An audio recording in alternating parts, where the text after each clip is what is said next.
السلام علیکم دوستو، اس ویڈیو میں آپ مشکات شریف کی احادیث مبارکہ نمبر 9 تا 12 ملاحظہ کریں گے جو کہ کتاب ایمان کا بیان سے ماخوذ ہے۔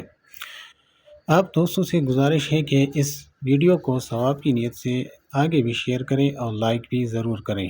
جزاک اللہ۔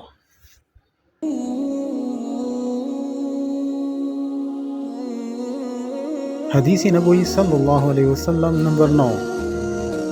حضرت عباس بن عبد المطلب رضی اللہ تعالیٰ عنہ بیان کرتے ہیں، رسول اللہ صلی اللہ علیہ وسلم نے فرمایا، جو شخص اللہ کے رب ہونے، اسلام کے دین ہونے اور محمد صلی اللہ علیہ وسلم کے رسول ہونے پر راضی ہو گیا، اس نے ایمان کی لذت کو پا لیا۔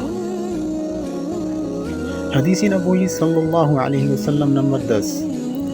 حضرت ابو ہریرہ رضی اللہ تعالیٰ عنہ بیان کرتے ہیں، رسول اللہ صلی اللہ علیہ وسلم نے فرمایا، اس ذات کی قسم جس کے ہاتھ میں محمد صلی اللہ علیہ وسلم کی جان ہے، اس امت کے جس یہودی اور عیسائی نے میرے متعلق سن لیا اور پھر وہ مجھ پر اتارے گئے دین و شریعت پر ایمان لائے بغیر فوت ہو جائے تو وہ جہنمی ہے۔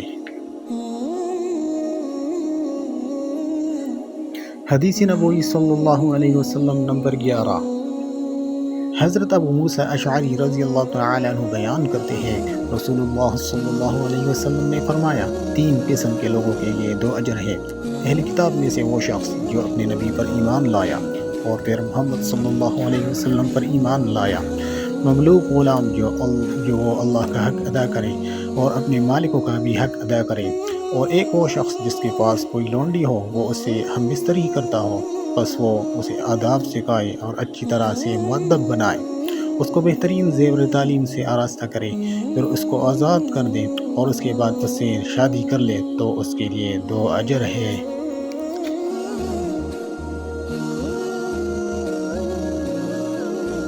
حدیث نبوی صلی اللہ علیہ وسلم نمبر 12۔ حضرت ابن عمر رضی اللہ تعالیٰ عنہ بیان کرتے ہیں، رسول اللہ صلی اللہ علیہ وسلم نے فرمایا، مجھے لوگوں سے قتال کرنے کا حکم دیا گیا ہے حتیٰ کہ وہ گواہی دے کہ اللہ کے سوا کوئی معبود برحق نہیں، اور یہ کہ محمد صلی اللہ علیہ وسلم اللہ کے رسول ہے، اور وہ نماز قائم کرے اور زکوٰۃ دے۔ جب ان کا یہ طرز عمل ہوگا تو انہوں نے حدود اسلام کے علاوہ اپنی جانوں اور اپنے مالوں کو مجھ سے بچا لیا، اور ان کا حساب اللہ کے ذمے ہے۔ صدق اللہ العظیم۔ جزاک اللہ۔